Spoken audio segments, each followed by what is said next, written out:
Good morning again, Scott here, known as Cantaloupe to some online, and I'm bringing another video to you on a subject that's interesting to me. It might be of interest to you or someone you know. And this is the habit and pattern of people sometimes sabotaging things on purpose that they don't agree with. Maybe you're familiar with the idea of monkey wrenching. This is going to be a specific example of a type of monkey wrenching where somebody might feel that a process or policy is unfair or unsupportable, it's unrealistic, or just inconvenient sometimes.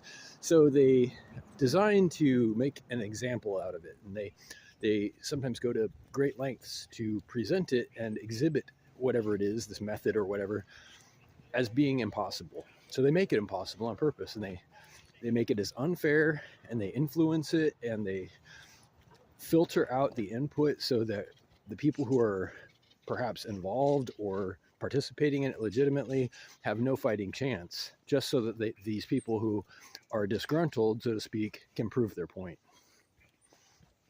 So let me say this a different way. Pre-selection is huge. So if somebody's setting up stuff where there's supposed to be a scientific test, like if they're setting it up by eliminating factors that shouldn't be eliminated, that is pre-selecting things for people who are supposed to be a democratic force, for example, they are powerfully manipulating and skewing the process. They're defeating the purpose, ultimately, is what they're doing.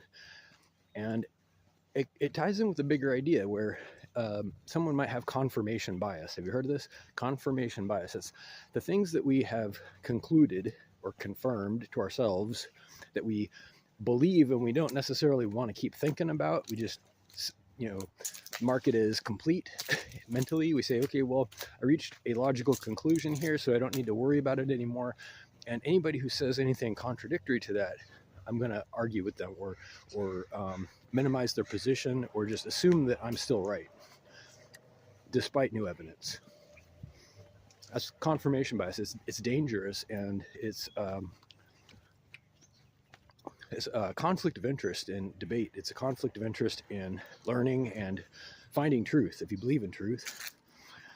So, for example, last example maybe in this video, if someone is convinced that they're right about a process or policy being unfair, unsupportable, inconvenient, or impossible, like I said earlier, they will use this belief as justification to manipulate the process that the parts that they're involved with moving forward. And some of them, make it their mission in life to expose some processes being unfair, and they get really angry if it turns out they're wrong.